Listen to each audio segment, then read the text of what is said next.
男人拿刀指着南瓜，瞬间被他劈成2半。可这他还不过瘾，他又把南瓜切成小块，一顿操作后又放入蒸锅，在大火的加持下，南瓜此时已经变软，把多余的水分倒了出来。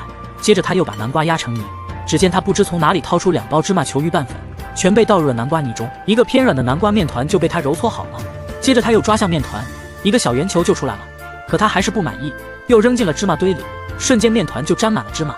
此时锅中的油还不热，他把面团全部放了进去，又从怀里掏出一把勺子，搅拌了几下。然而他没想到的是，在油温慢慢的升高下，南瓜球竟然在慢慢变大。这时他还在不停的搅拌，终于南瓜球又大又金黄。男人这时才露出了满意的笑容，这就是他想要的效果。他拿起一个从中间打开，里面蓬松暄软，香气四溢。